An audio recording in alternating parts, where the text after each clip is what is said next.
All right, great. So what we're going to do right now is try to figure out the shortest paths for a graph with that matrix. And I've sort of kept in reserve my solution in MATLAB as long as if I don't get messed up along the way, I can recover by going there. What's this? No, don't care about that.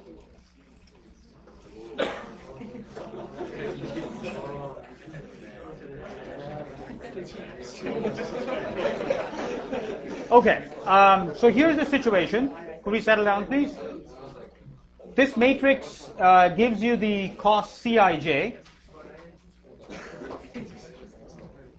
and I refers to the row and j refers to the column. So the cost, say, from going from node 1 to node 4 is 1. That's this number up here. And I just artificially put zeros along the way because, I'm setting up a problem right now. I'm just telling you that these are basically the node costs, the cost of going from node I to node j.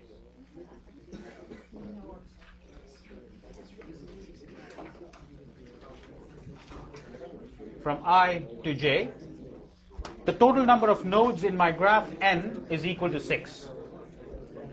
And the problem that I'm trying to solve, thank you. I want the shortest path from node I, which is node 1, let's say. So this is our source node, to node 6, which is our destination node. And I just want to go through the calculations of trying to find the shortest path in this graph. Since all the values here are positive, I know that there can't be any negative cycle. And therefore, I can go ahead and use my, and as well just switch this thing off so that I can.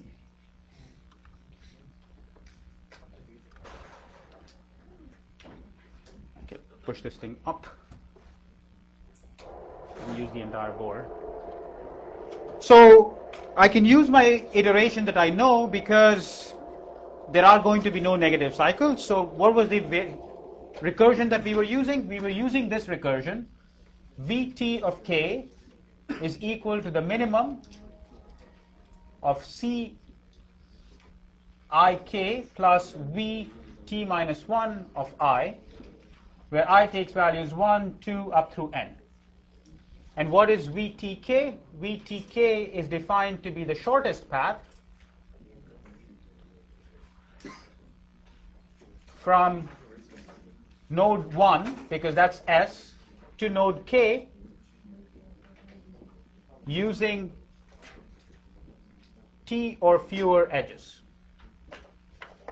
So two things we have to do in this. In the morning, we had simply tried out what is the length of the path, and this time we want to figure out both the path as well as the number of, what is the value of the path as well as the path itself. So let's start off with doing some iterations, and the way we're going to put down here, we'll set up a table here. So node 1, node 2, 3, 4, 5, and 6. And we keep track of two things. We're going to keep track of the value in every iteration, as well as we'll keep track of where we came from. So I don't care about node 1. I'm going to repeat that here just to keep this table straight.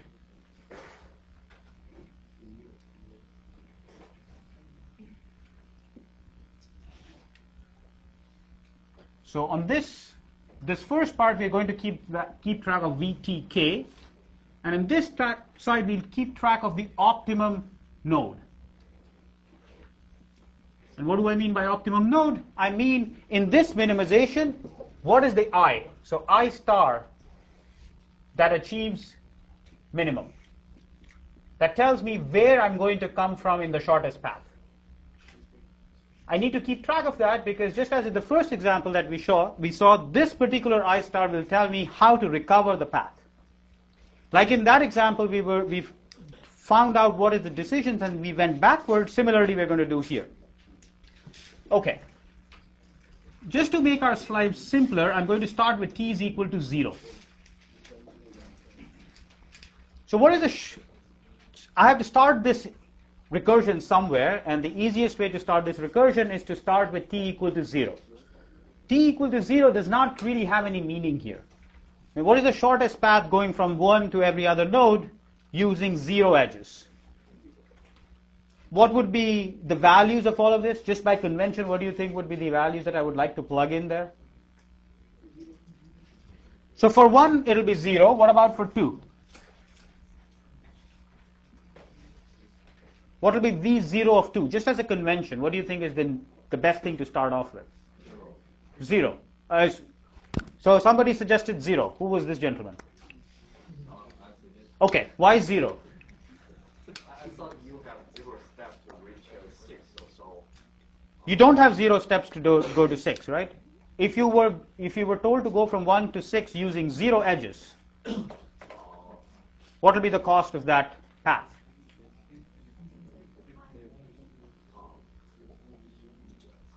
It'll be actually, best thing to do is plus infinity for multiple reasons. One thing is that this starting row is just a placeholder row. It's a row that's going to help me find out the optimal path. I don't really care about this row. It's just there so that my life becomes easy. I can go through the recursion. And putting an infinite makes sense because I'm trying to find the shortest path, and therefore putting an infinity there is not going to change any calculations. If there is a path, if I compare it to infinity, it'll pick that path rather than picking infinity. If I wanted to find the longest path, then what would I have started with? Minus infinity. Okay, so now let's start for Vt of 1. So t is equal to 1. How do we do the computations here? So I don't care about node 1. What about V1 of 2? V1 of 2. Just look at the table, and which row are we looking for? When I'm trying to compute this value, are we looking at a column or are we looking at a row? C1, 2, but in general, like in this case, all of this is infinity, so it won't matter, but in general, what will we be looking at? A column or a row? We're going to be looking at a column, because the column tells you the cost of coming into node 2 from any of the other nodes. So anytime I'm looking at a particular node, say node 2, what I'm looking at is this column. And I'm adding component by component this column to the previous row over here, 1 through 6. That's what I'm going to do. So I'm going to add 9 to 0, 0 to infinity, 3 to infinity, 8 to infinity, and so on. I mean, so it's a pretty dumb step here. The next iteration will make more sense. So for now, all we are doing is taking this vector, which is a column, and comparing it to the transpose of the vector that just comes before. All right, so here it'll just turn out to be 9, 8, 1, 2, 1. And here I'm going to keep track of what is the node that I came into. For all of these, because the value of node 2, 3, 4, 5, and 6 is going to be infinity, I came into this node, I don't care. I came in from node 1, 1, 1, 1, and 1. Question? All I kept track was what is the minimum cost to coming into this node, every node, and which was the node that achieved this minimum. In this particular case, node 1 achieves the minimum always because the other guys are infinity. Now let's look at the second step, t equal to 2. Again, I don't care about this one, but now let's talk about this guy. What am I going to do here? Again, what I want to do is take those values from above, take this. So here's what I want to do in order to compute V2 of 2. So V2 of 2 is going to be the minimum of this vector summation. Take the previous solution, which is 0, 9, 8, 1, 2, 1, and add to it the column 9, 0, 3, 8, 6, 10, and take the minimum. What's this going to be? So it's 9, 9, 11, 9, 8, 10, 8 and 11. So the minimum is going to be right here. So what am I doing here? This here is V1 of I, and this here is C I2. So this vector here just keeps the value of Ci2 for different values of I. This vector here keeps the value of V1I for different values of I. So what's going to be the number that's minimum here? It's going to be 8. And what node am I going to come in from? What is the value of I that achieves the minimum? 4. So that's node 1, 2, 3, 4, 5. Sorry. So it's down here. So I star is equal to node 5. So out here I'm going to keep track of node 5. Now let's do the same thing for node 3. This vector remains the same, just this cost changes. And this cost now becomes what? The next column, which is 8302104. And what is the minimum this time?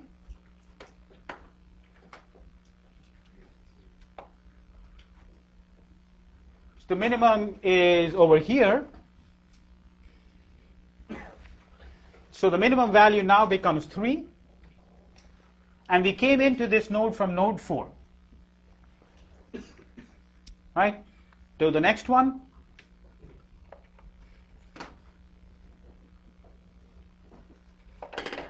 One, 8, 9, 0, 3, 10. What's the best thing to do this time?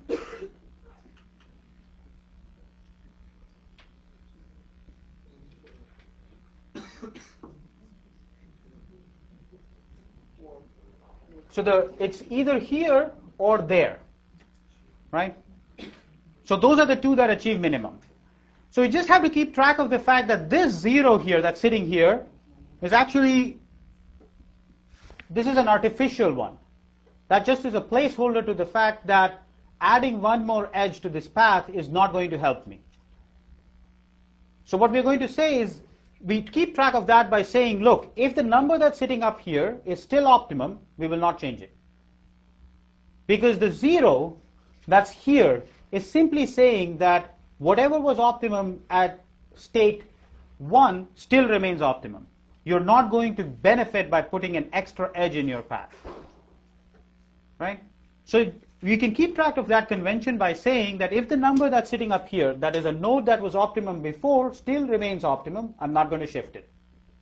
So this still remains 1, and that still remains 1. What about 5?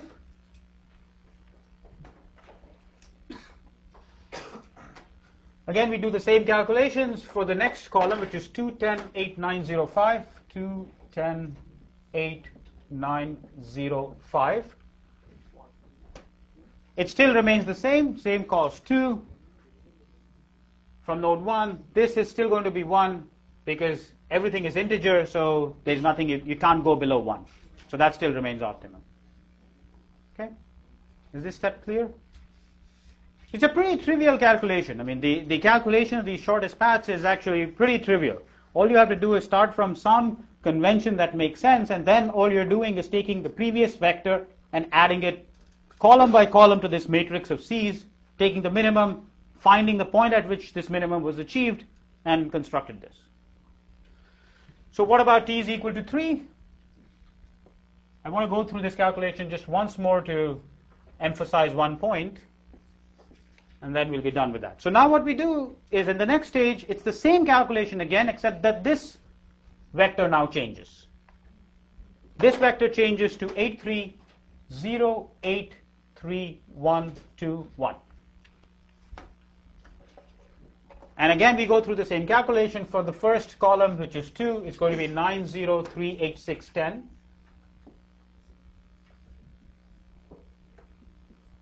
And what's the best we can do this time?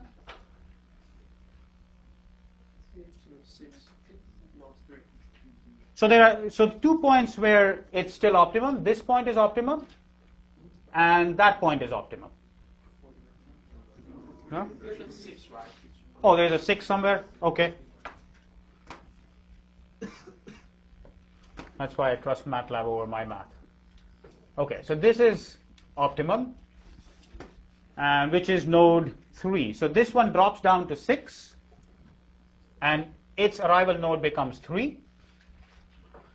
What about the next guy?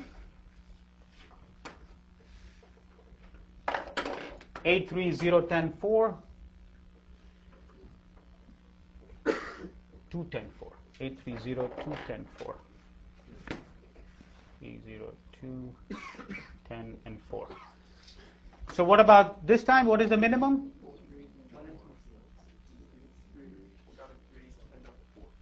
So it's either this or that. So the previous one still remains optimum. We're not going to shift that guy. So this becomes 4. This becomes 3. And these are not going to shift. Okay. Now, what is the maximum that I have to go to here? How many stages do I have to go to? 5 or 6? So I don't have to go to 6 in this case because all the numbers are positive. I know there won't be any negative cycle. So I have to go only up to stage n minus 1. Let's try for one more stage. And something happens here that I want you to tell me what we'll do in this particular stage. So again, now what we do is we replace this vector by the next vector, which is 0, 6, 3, 1, 2, 1. When we do it for node 2, what do we end up getting? 9, 0, 3, 8, 6, 10. What is the minimum? 6. So if you work through this, you'll end up again getting this. I mean, you can go through it. Now the question is, do I need to go to stage 5 or not? No. So that's the other point that I just wanted to make sure that you understood, that when you're trying to solve these problems, the moment you get 2 rows the same, if nothing changes in a particular row, you can stop. Because the next row is going to be the same and the next row is going to be the same. Even though we know that we have to go to n minus 1 equal to 5 stages, as soon as I get 2 rows that are common, I know it terminates. Because the following row will also be the same and I'm not going to make any differences. So you have to continue until one of these numbers changes. So at this point, it goes for all of them changed or most of them changed. Here, this guy changed. Here, this guy changed. Here, nothing changed. So at that stage, you can stop. Okay? All right. Now let's try to recover the optimum path. So what is the shortest path?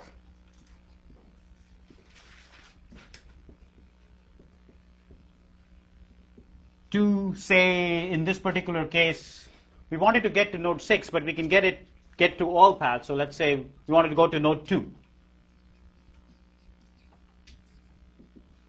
How do we recover the shortest path to node 2? What do? We do the same thing that we did in the previous example. When we tried to figure out what is the optimum production plan, we looked at the optimum production plan at the last stage. That implied what is the optimum for the previous stage, which implied what was the optimum for the first stage. So here what we do is we figure out which node did we use to come into 2. If you're looking at the shortest path coming from node 1 into node 2, which was the node that was just before node 2 in this path? And what was that? 3. Then we ask the same question. In the shortest path to node 3, what was the node that came just before that node?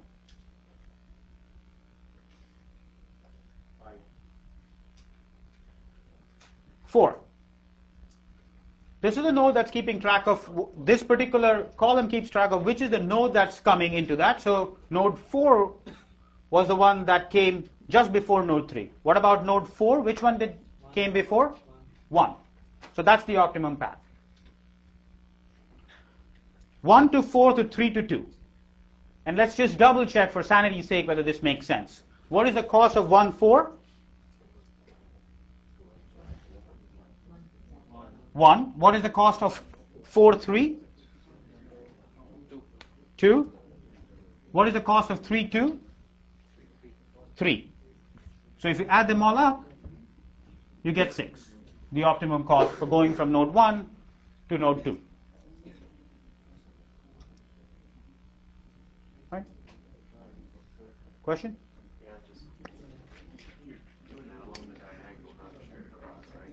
Which one? No, I'm looking at this, always this one, wherever I terminate it. I'm not looking at anything else. Okay, so let me repeat this calculation. I do all of this stuff, all of the preceding stuff, to just figure out where I'm going to converge. This box here, the last row here, is the final solution to which I have converged. This pen doesn't work now. What annoyance. So all calculations that I'm going to do are going to depend on this last box. So let's do another example. Let's do it for, I don't know, the other ones are all very trivial here. So I'll have to go through this again because the other ones are pretty simple. Basically what I do is I look at the node and I ask myself, what is the preceding node? All of these quantities here tell me the lengths of the path. So if the question was simply what is the length of the path going into node 2 from node 1, that's 6. This particular values up to this point don't tell me where that I'm coming into that particular node from. I don't know what the path is. It just tells me the numerical value of the length of the path. Then I go keep track of this part, which tells me what is the optimum node to arrive into a particular node. So if I want to get into node 2, I look at the column corresponding to node 2 and it says 3. So the optimum thing to do is to come from node 3. Then I look at the column corresponding to node 3 and it says to come from node 4. I plugged it there. Then I look into the column corresponding to node 4 and it says to come from 1. And as soon as I reach 1, I know I've recovered the path. Okay? Any questions about this? It's actually a pretty trivial calculation once you get the idea of how to compute things. Let's just sort of, there was one of the exam problems that I had asked last question. Is it possible to find the path from another point than 1? Using this data? No. But you can, using dynamic programming, you can. Yeah, but you would have to compute the time to the second time. No. So that's what I meant by saying that you can, so this particular construction is called one-to-all shortest paths. So the question being asked was, can you compute the shortest path from, say, node 4 to node 2? In this case, you can compute it because any subpath is optimum. So you know that, what is it? But there is also another dynamic programming regression which computes all nodes to all node shortest paths simultaneously. And you can, it's also not much harder than this one. The amount of computation that you have to do is not much more than this one. What was the one thing that in the last year's exam, I'd asked this question. Think of these C matrices. Forget about the zeros in the middle. Okay, those zeros are just placeholders. But think of this C matrix now to be the height of a bridge. So Cij is the height of the shortest bridge.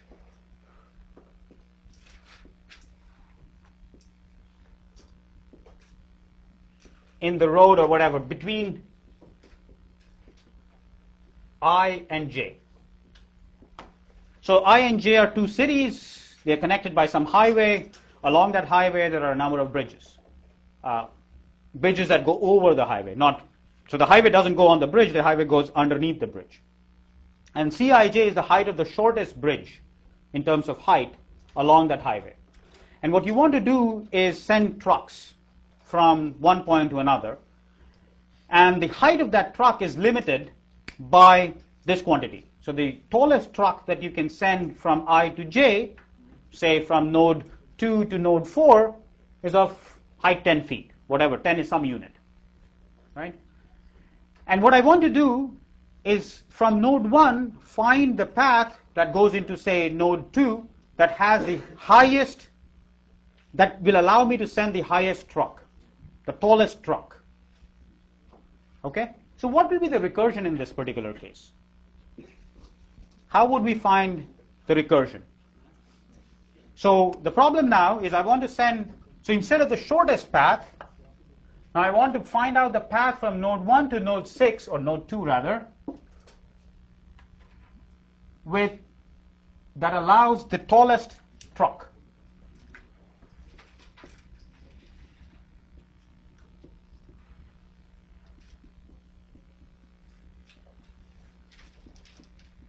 How would we go about solving this problem? The stages, we can still keep them to be the same, right? Because the stage has got nothing to do with the length of the path, really. The stage was simply saying, look at 1 edge, 2 edge, 3 edge, 4 edge, up to 5 edges. It's just doing it stage by stage. So we can keep the stages to be the same, the states to be the same, because we are going to go recurse from node by node. And let's say now my definition of VTK would be the value of the tallest truck from S to K using T or fewer edges. So I'm looking at paths that use T or fewer edges, and I'm trying to look at the path that allows me to send the tallest truck. And VTK is the value of that height.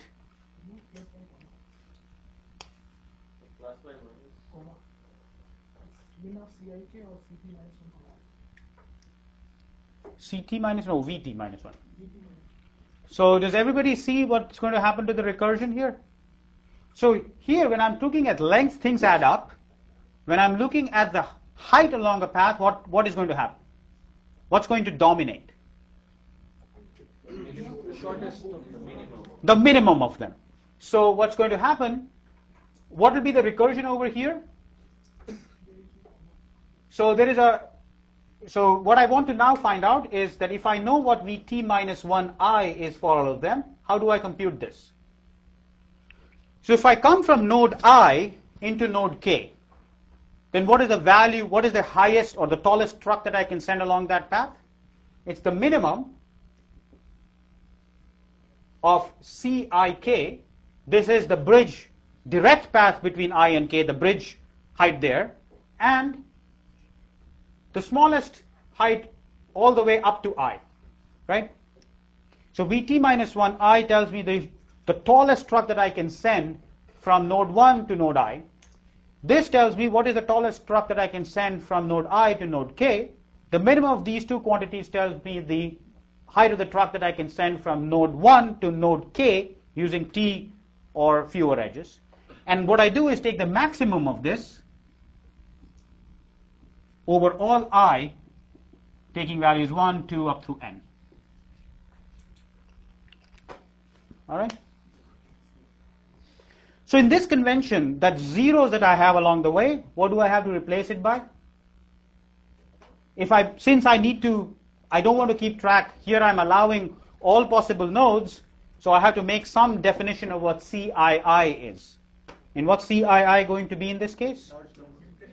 Plus infinity, or some large number, some effectively large number.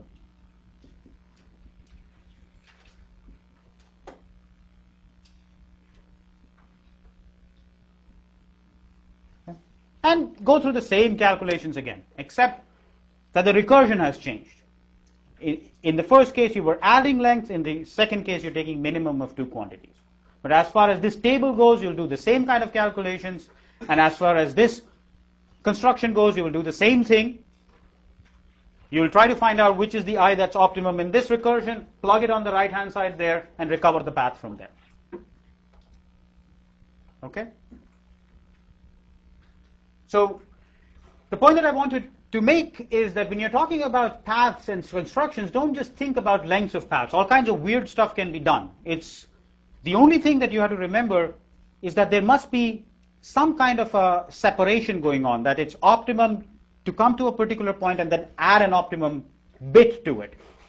And then you get the total optimum. If you can separate things along these two ways, you can do dynamic programming. In lengths, that happens. If you're taking the minimum of two quantities, you can take the minimum of all of these and take the minimum of that.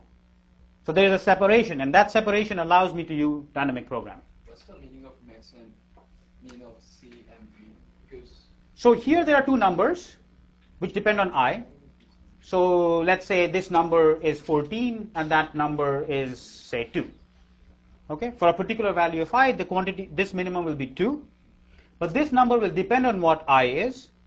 So for different values of I, you'll get different numbers here. Pick the maximum of that.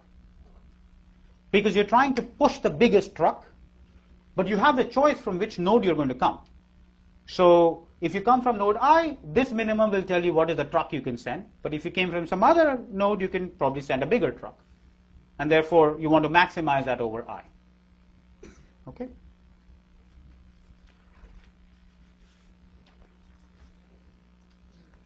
Any questions about this computation? All right. Now let's go over to, if my laptop wakens.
Okay, so is this stuff visible to people back there? Can you see it? No. Let me see if I can expand my font size here, which is going to be a big challenge. Does anybody know how to increase the font size here? Preferences? Where? Okay, and then where do I go? General. Fonts. Okay, so make it 24.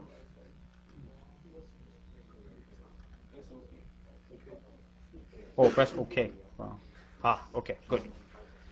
So now is it visible? Somewhat. So what's going on here is that I'm trying to just show you an example of a negative cost cycle. So the cost here, the C matrix that was there, was this. It has some negative numbers and some positive numbers. And what we are trying to do is the same thing. Try to find the shortest path from node 1 to all the other nodes. And if you just stare at it, it's not very clear, at least to me, if I just look at these numbers, where the negative cost cycle is. But there is a negative cost cycle in this example. And what I did was I just computed the shortest paths. And the shortest paths turned out to be, the length of the shortest paths turned out to be this. Well, this first column here is just the 0 infinity column. I just took a number which I knew would suffice for finding the shortest path. So the first column here is useless. Don't forget about this problem. Okay? Now if you're looking at this data, so this is V0, this is V1, V2, V3, V4, V5, and V6. Now if you were producing these numbers over and over again, at which point would you be able to detect a negative cost cycle? At what stage would you declare there is a negative cost cycle? Third. Why in the third? So third is here. How would you say that there is a negative cost cycle here? Is negative? That's fine. It has got negative costs. The fact that it has a negative cost, the fact that its shortest path became negative here, doesn't mean that there is a negative cost cycle. It just means that the shortest path has negative value. At the last one, because 1 went to minus 1. So the last one here for sure, because this was V5. This has 6 nodes, so at V5 we should have detected the shortest path. The shortest path is going to have at most 5 edges. If you look at the step from here to there, this particular node changed value. It went from 1 to minus 1. Everything else remained the same, It went from 1 to -1. So in the last stage, we know we cannot go down unless there is a negative cost cycle. But I claim that here you could have detected this earlier. The way the recursion that I use to compute this is a little bit different, but if you're just looking at this data, Because 3 went to -1. no, it's this one, -2 sitting up there. The first column, the first row here always stands for the shortest path going from node 1 to node 1. And what you're saying there is that the shortest path from going 1 to 1, which goes, there is no self loops here. The self loop was 0. The only way you could have come back to itself with a negative thing is to have a cycle. And so you can detect it right here. That's the point at which, but the recursion this uses is slightly different from the one we did in class. So if you use the recursion in class, you can detect it only here. Because in the class, we never kept track of the first one. So just to show you back there what's on the picture. If you look at, it's not going to be, wow, this is nice. I can project one over the other. I can show you both of them and be confused about both of them. So if you look at this particular picture, we never kept track of what happens to node 1. This is blank. And therefore, we could not have detected it in this particular picture, but we can in the recursion that I used because I was keeping track of what was happening to node 1.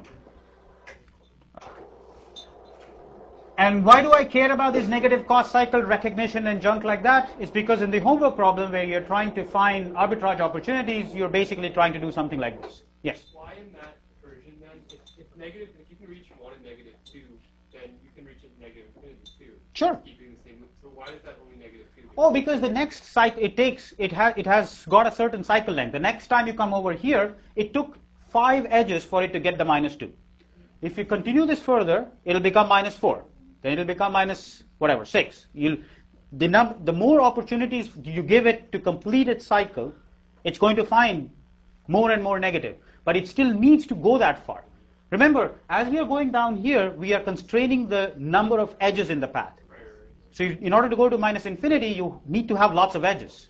You can go there, but you need to use a lot of edges. But so you could say that if you got the third infinity, the top number would just keep getting smaller and smaller and smaller. Yes. All of them will be becoming smaller and smaller and smaller. All of them will go to -infinity. Because the moment you have a negative cycle, whatever you want, take your favorite shortest path. Go from there to something, go rotate there for a while, and then go continue on to the other point. So all of them will be driven to -infinity. The only thing we need to know is that at this point we should have stabilized. And if it didn't stabilize, it means that it found a negative cycle. Right? Any more questions about shortest paths? Okay, so we're going to switch over now to go back to the lecture and go further with a couple of more topics. On Tuesday, we'll do a few more of dynamic programming, but today we have 2 simple examples that I want you to do before we go further.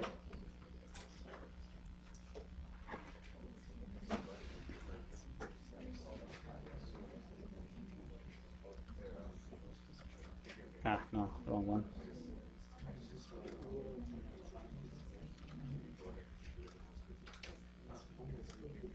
Okay, so far what we have done is come up to this point, the shortest path problem. And now what I want to talk to you about is this binomial tree problem, which is something that you would probably might have seen already, might not have seen. And it's a simple tool for doing option pricing. And we'll see how we can use dynamic programming in that setting.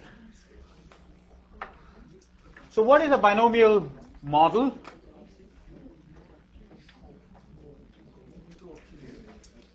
So we are talking about a market that has just 2 assets. One is a risk-free asset which grows, or cash, a risk-free asset which grows at an interest rate of RF. And then you've got a stock which has the following dynamics. The stock price at time t plus 1 is some multiplier u times the stock price at time t, and u stands for up, meaning it's a number greater than 1, and d stands for down, which means that it's a number less than 1. So with probability p, the stock price goes up. With probability probability 1 minus p, the stock price goes down. And typically, and that's what this particular tree is showing. You start from S0, with some probability you go up, with some probability you come down. From here you can go up or down, from there you can go up or down, and you construct this entire tree going forward. Tree is a bit of a misnomer, because for those of you who know about trees, a tree, to every node there is a unique path by which you can reach that node. This is not a tree, because you can reach nodes by several different paths. So if you take this node, you can either come down here or come there or there. So there are several paths that will go into that node. So technically speaking, it's not a tree. Technically speaking, it's a trellis. But it goes by the name of binomial tree in the finance literature. Okay. Once I know what the interest rate is, RF, and I know U and D, I can compute what P is going to be. Because in all of these settings, you do martingale pricing. Have you seen martingale pricing in the stochastics course? Yes. So what I'm doing here is basically doing martingale pricing. No? Yes? I think you posted a condition on the uptick and downtick. Yes. Yeah, so this is what the condition is going to be, and if P is not defined, then this market is... Like R must be bigger than... Exactly, that's what will come out over there. So here what I'm saying is that one of the things that when you do these calculations we have to make sure is that the stock price divided by the price of the risk-free asset S0, take the expectation of that, stock price at time t plus 1, this should equal the stock price at time t divided by the interest-free rate. So this is what martingale pricing says. At time t plus 1, take the expectation at time t plus 1 conditioned on whatever is happening today, that should equal the current price. So if you look at this dynamic, the only thing that happens is with probability P, yes, black, yes. Using S0 as the risk-free bound. Yeah, let's not make it S0. Let's call it something else. Let's call it B at time t plus 1 and B at time t. So B stands for the price of risk-free asset. Or a bond, whatever you want to call it. So for this particular binomial tree, this calculation is very simple, because I know that B of t plus 1 is going to be equal to e to the minus RF of B to the plus RF of B to the t. Because RF is the risk-free rate. Therefore, if you do this calculation, you end up getting P times U of ST divided by e to the RF BT plus 1 minus P times DST divided by e to the RF BT should equal ST over BT. On the left-hand side here, I'm looking at what is the probability that the stock price goes up. In that case, the price is U times ST, and I divide by the price of the risk-free rate, which is going to be the same in both cases. With probability 1 minus P, the stock price goes down. I divide by the price of the risk-free asset, which is the same. I get on the right-hand side ST over BT. So the ST over BT cancels. This is equal to 1, and you can compute what P is. And P turns out to be that quantity over there. E to the RF minus D over U minus D.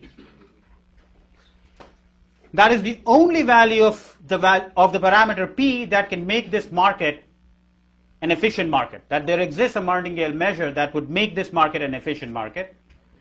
And we know that P must lie between 0 and 1. So this immediately implies that U must be greater than equal to E to the RF, and which must be greater than equal to D. Otherwise, this market will not have a martingale measure. Okay? So this is simple. I mean, this part is not relevant to dynamic programming. This is coming from the fact that if you tell me that these are the price dynamics, then I immediately know what P is, because P has to be connected to the price dynamics. Okay? All right. You can try to solve a lot of problems on that particular tree. And in this particular tree, the stages and the states are obvious. The stages are simply going to be the various time units. So this is time unit 0, time unit 1, 2, 3, 4, and 5. And the states in every stage are simply the various stock prices that can be there. At this point it's S0, at this point it's U times S0 or D times S0, U squared, UD, D squared, and so on. And a succinct way of encoding all of that is to say that the stock prices take these values. The stock price at ST is going to be S0 D to the I or times U to the T minus I, where I takes values from 0 to T. That's how it scans up the entire list of prices that it can generate. So S of T is the set of states that can be there at time T. It's also the set of stock prices that can exist at time T. Both are synonymous. All right? Okay. Now, let's try to solve a dynamic program on this. And here's the problem that we want to solve. Let's suppose that on this stock, which has the dynamics given by this binomial tree, somebody has written an American option. And what is an American option? An American put option, in this particular case, it could be a call or a put option, is characterized by a strike price K at an expiration time T. But unlike a European option, now you have the right to get the difference between the strike price and the stock price. So this is the strike price, that is the stock price. But the important thing, and which may not be visible from back there, is down here there is a tau. A tau less than equal to T, which means that you can at any time from now until the time capital T go to the person who has sold you this option and say, I want my money. And what is the money they should be obligated to pay you? Is this quantity, K minus S tau. The difference between the strike price and the stock price. And since if you're a rational person, you would never ask them to pay negative money, which means that you are going to pay them. You're going to only ask for payment if S tau is less than K. Right? So what is the price that you should be willing to pay for this American option at this point? Suppose the current price of the stock is ST. What is the price that you should be willing to pay for such an American option? It's given by this quantity. You deflate at the rate of e to the minus r tau minus t, K minus S tau. So suppose you decide to exercise. Suppose you decide that you want your money at some time tau. Then at that time tau, you would get K minus S tau. But this quantity here is random. You have to take the net present value of that, which is e to the minus r tau minus t. And this expectation is with respect to the martingale measure. So this quantity here tells you how much do you expect to gain if you decide to exercise at the time tau. Now, the tau is under your control. You're trying to buy the option at time little t. From little t to capital T, at any time you can exercise it. So tau is a number between little t and capital T, and take the maximum of that. That will give you the price that you should be willing to pay for this American option. In our market, given by a binomial tree, everything is discrete. It can be finite states and so on.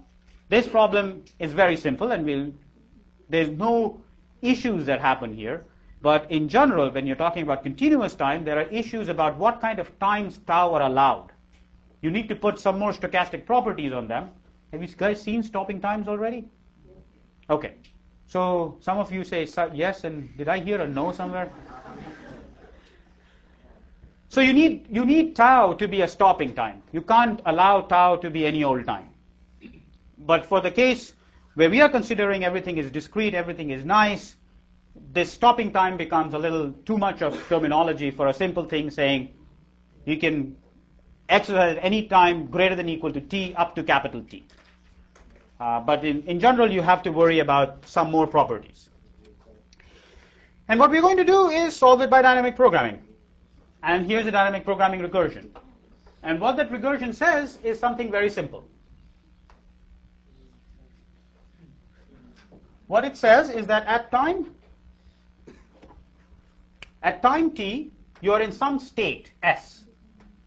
From this state, at time t plus 1, you can be in one of two different states. With probability p, you will be in the state u times s, with probability 1 minus p, you will be in the state d times s. The stock price will go up with probability p or go down with probability 1 minus p. And let's say if Vt of s is defined to be the optimum, is the price of, what did I define it to be? Price of American option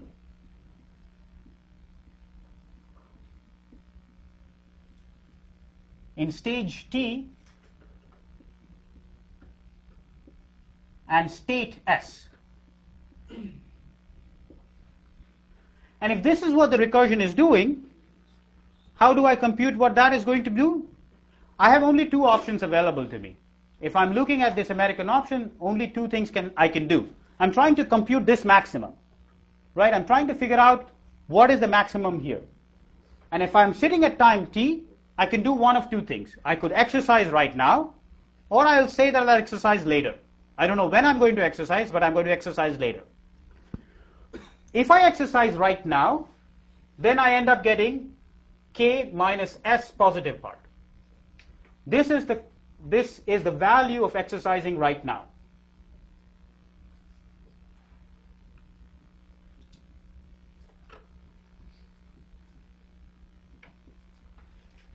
If I don't exercise, then what's going to happen? With probability p, I'll land up in the state up there. And with probability 1 minus p, I'll land up in the state below. And I'm going to say fine. And then I'll restart my calculations from there, whatever it be. I'll restart my decisions from there. This is the same story as we've done so far. In the first example in the class, we talked about this capital asset or capital budgeting problem. We wanted to just decide what happens to company 2. Once we've decided what we want to do to company 2, we go back to company 1 and we say, okay, this is something I've already done. I'm not going to worry about it. And I'll recursively compute things. With the shortest path problems, we first figured out, we've tried to figure out what is the best way to come to a particular node. We said we'll come from a particular node. And what's the shortest way to get to that node? I don't care. That's something that I've computed already. So the same argument is going to be used here.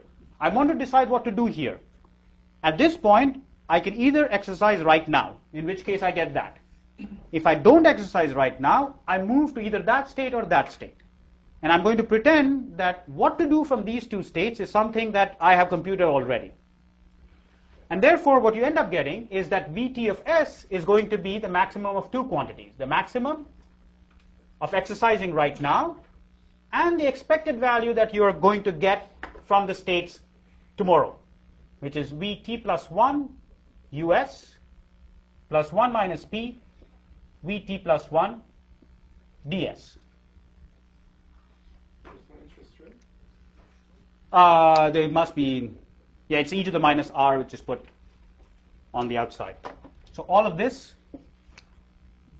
is multiplied by e to the minus r, rf. You take the present value of whatever happens in the future. Excuse me, you're computing in different discrete states, but why do you compound it with a continuous? I don't understand your question. The e to the minus rf is continuous compound. Doesn't really matter. I mean, what difference does it make? RF, if you want to look at discrete, just take RF to be some number, which is e to the minus RF. It's just a number. I like to write it as e to the minus RF. If you prefer to call this whole thing RF, fine. Okay, so now we have this recursion, which is, where do we start this recursion? So far, we've always done recursion starting from stage 1 going all the way forward. How about this recursion? Where do we want to start this recursion? At the end of the time period. Because what we are doing this time is connecting what happens now to what happens in the future. In all the other recursions, we went backwards. We started from 1 to 2 to 3 to 4. This is just an example of showing that it doesn't have to be that way. You can go backwards. The only thing that is relevant is that you have to connect the current one with either something that you want. Okay, the way to summarize the information is that you need to be able to compute what happens right now by something simple and something that you've computed already. So in this particular case, Vt plus 1 is something that we would assume to have computed already. Okay, what about Vt? How do we compute that? So we march along, and here we are sitting at time capital T. So what is Vt of S? This is simply k minus s positive part. I do not have the option of going any further. I'm sitting there at that point. Either I exercise it or it goes worthless. If I exercise it, or in either case, this is the value that I get. Once I get that, I'm done. I can go computing backwards and figure out what is the price in every given node. Okay? All right. Let's take this story one step further. And this is something that you will do in the homework. You will just compute this tree and figure out, starting from here, work backwards. Now what I want to do is sort of give you the idea of when dynamic programming can go completely, you can completely die doing dynamic programming. And let's do it for this particular case. And the story that we want to do is not an American option, but we are sitting on this binomial tree, and let's say at time capital T, you have to pay a payoff h of s for s belonging to the states at time capital T. This is a liability that you have. At time capital T, you have elected to pay h of s for all of these, for the various states. So in this particular case, T is 1, 2, 3, 4, and 5. So in all of these nodes, there is certain dollar amounts given to you, whatever be the arbitrary dollar amount. So let's say there are 5 states, and I just put some arbitrary numbers. 1, 3, 7, 5, 2. Some numbers. This is h of s. This is h of 1, 2, 3, 4, and 5. But this happens in the future. And what you want to figure out is how much money, how much is it worth to you today? If you want to completely hedge that position, if you want to figure out what is the minimum amount of money that you need at this point to be able to hedge that position, that payout accurately, how would we solve this using dynamic programming?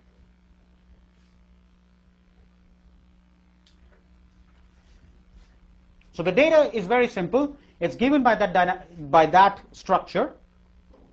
It starts from, take some S0 value. Take S0 to be 10. Doesn't matter.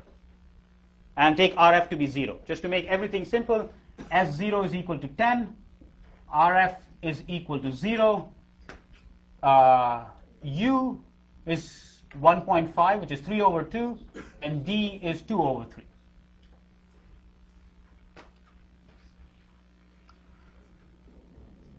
All right, and now we want to figure out how much do I need to completely hedge that position. In this case, does P matter? Does the probability P matter? No, because I need to hedge it with probability 1. I don't really care. As long as it puts positive probability in all of those states, P is immaterial. Take whatever P you like. Okay, so let's try to work backwards. Since we did that for American option, let's try to work backwards. And let's try to define this quantity, Vt of s, to be equal to the capital required to hedge everything in the subtree starting at state S at time t.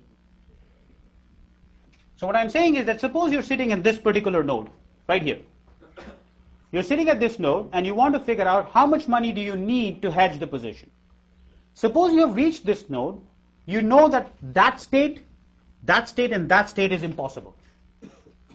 Because from here, the stock price can only reach that stage, and that state. Right? Only the subtree that starts from here is relevant to you. Everything aside from that subtree is unachievable. So I'm just going to set Vt of S to be the capital required to hedge everything in the subtree starting at state S at time t. And again, now I want a recursion. I want to relate this guy. So what is the most logical thing to do in this case? Do I relate forward or do I relate backwards? So the way to answer that question is to look at dynamic programming and look at this tree and say, if you were trying to compute that quantity here, is that easy? Well, that's what we are trying to compute. So clearly, if that was easy, I can go home. So this is not easy. What about at the other end? It's trivial. It's exactly this.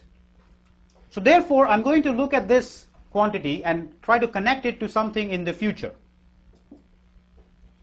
So how do I set up a problem that will connect this to something that happens one step forward? And what is one step forward? I have to connect it to these quantities, Vt plus 1 us and Vt plus 1 ds. So from this particular node, I can either go to that node or that node. Once I come to these nodes, I'll recurse now. I'll just say, okay, I know the answer starting from there. I want to figure out whether I can do it. So what is the problem that I'm going to solve in order to connect these two things?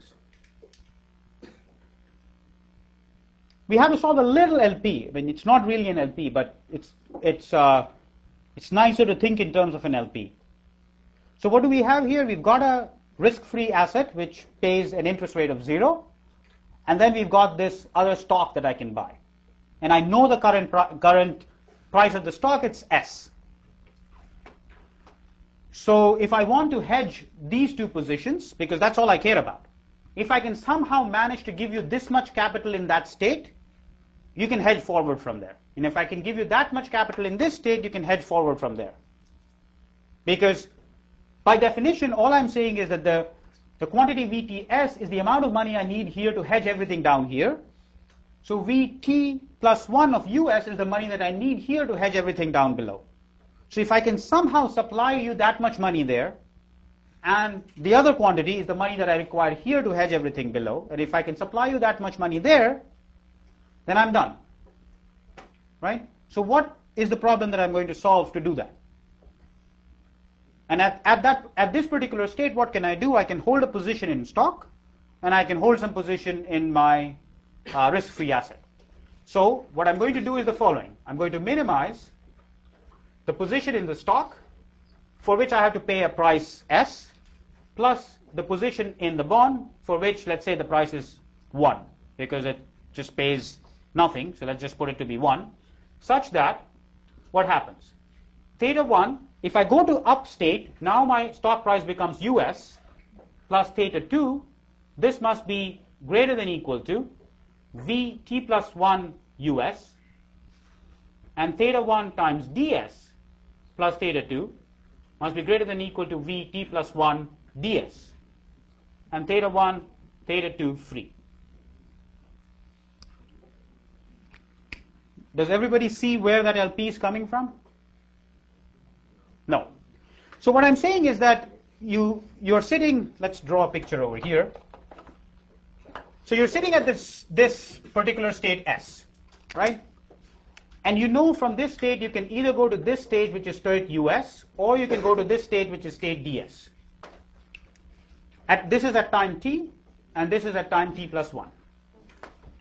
Now, according to my calculation that I have done already, or pretending that I have done already, I know that if you give me VT plus 1 US dollars here, I can hedge everything that happens below that point, and everything that happens to the subtree underneath this point.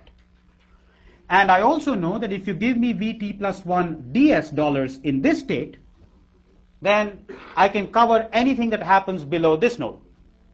Now the question is, what do I do here in order to make sure that I deliver that much money there and this much money there? What do I have access to here? I can buy a stock, or I can buy the risk-free asset. And let's say my portfolio is theta 1 and theta 2. They don't add to 1. Theta 1 units of the stock. How much do I pay per unit? S. And theta 2, let's just assume that the stock the risk-free rate is just 1. So I pay theta 2 to buy that. So when I come into this state, so here I've bought the portfolio theta 1 shares of the stock and theta 2 units of the risk-free rate. The same shares and units appear here. But now the value of the stock is theta 1 times US. Earlier it was I just paid theta 1 times S to get the stock, but when I come to time t plus 1, now its value has changed. It's theta 1 times US. Theta 2 remains the same because the interest rate is 0 and therefore nothing will change. That must be at least equal to the money that I require in the up state. When I come to the down state, now my stock portfolio has reduced in value. It's just theta 1 times ds plus theta 2. Theta 2 remains the same. That must be greater than equal to the amount of money that I require here. Solve for theta 1 and theta 2. That gives me the value over there. So Vt of S is going to be theta 1 star S plus theta 2 star. So this is a slightly different form of dynamic programming in the sense that Vt is computed using Vt plus 1, but the way you get to Vt using Vt plus 1 is by solving an LP rather than just doing some elementary calculations. This LP is in fact trivial because there are two constraints, two unknowns. Both of these constraints are going to be tight. You can just invert the matrix and solve it. So it's really not an LP. It's just a fancy way of writing something which is trivial, but that's sort of the idea. Okay? And again, once we know what the value at these nodes are, which is given to us, I can compute what is the value required at those nodes. I can compute using these nodes. I can compute one step further, then one step further, and I get there. And then you're done. You made a caveat about P being not important. Yeah, because I never used any probability computations here. You can make whatever probability that you want, as long as the probability of this is greater than 0 and probability of that is greater than 0, the calculations will be the same. There is no expected value floating anywhere. So in this particular case, there is no expectation happening. The only thing I need to make sure is that this node must happen and that node must happen. If it happens with what probability, I don't care. But if it doesn't happen at all, then things change. Then I don't have to solve it for the two different states. I just have one state and so on. Right? Okay. Now, let's think about it. Let's take one step further and convince ourselves that whether we can use the same idea further or not. Now suppose that there are proportional transaction costs. In this whole analysis there, I've assumed that there are no transaction costs. Why? Because I'm claiming that at time, so this is what I buy at time t, and I'm claiming that my wealth at time t plus 1 is exactly this, which implicitly assumes I can liquidate my portfolio with no costs. And I can do whatever I want with that. Now suppose there is transaction cost, would the same analysis work? Would the same kind of recursion work? Yes? But you will have to add that transaction cost also every time because you need to pay that transaction cost. But here's the problem. Okay. So one way to think about it is, okay, I mean, what am I doing here? I'm just saying I just have to make sure that the value of my portfolio is greater than Vt plus 1. So just subtract out the transaction cost. But here's the problem. Yes? There's a problem that if you go through various directions in the tree, you go through different paths in the tree, you'll get different values for it. You'll get different values, but even more seriously, nobody asked me to liquidate anywhere in between. The only thing I care about is liquidating right here. So just looking at the wealth that I have in my pocket is not enough for me. Okay, let me try to re-explain. So the objection from back there was that different paths on this would lead you to different portfolios, which means you'll have different transaction costs. That's one objection. The other objection is, implicit in all of this is the fact that if I tell you the wealth that you need at a particular point, that completely describes what you have to do. If I tell you this is the amount of dollars that you need here, from there you can hedge everything. That was the assumption made when there were no transaction costs. If there are transaction costs, then wealth doesn't really have a meaning. It depends on how you're holding that wealth. Whether all of that wealth is sitting in the risk-free asset or is it sitting in the stock. So what's important to you is that you have to keep track of the entire portfolio, not simply your wealth, because you cannot get all your wealth back. It's not enough to describe your position, which means that at every node here, I have to tell you what is the portfolio of the individual at particular node, which means that instead of having a state which is one-dimensional now, the state now becomes two-dimensional. How much stock do you need to hold, and how much of whatever the risk-free asset you need to hold. Now think of this situation that instead of having two assets, if this binomial tree was describing n assets, this story would still remain the same. Instead of theta 1 being a scalar quantity, it would become a vector quantity. But what you'll be keeping track of just is the wealth. Still a one-dimensional problem. But with transaction cost, this becomes a much higher dimensional problem. Now, transaction costs might appear to you as pretty sort of artificial because it doesn't, if you're talking about large assets, transaction costs may not be that serious. But one thing that is becoming serious is taxes. When you're holding a portfolio, it depends on when you bought it. It doesn't really matter what your portfolio was. Therefore, you can't simply describe it by saying, okay, these are the dollar amounts in my stock. You have to describe exactly when you bought it because capital gains taxes depend on how long you've held it and so on. So suddenly the stake becomes much larger. And at that time, taking care of those states becomes a big issue. And what you have to do is something called approximate dynamic programming. And I'm going to stop right here, and on Tuesday we'll touch upon issues on how to use dynamic programming in financial problems. Okay. The homework's been collected back there.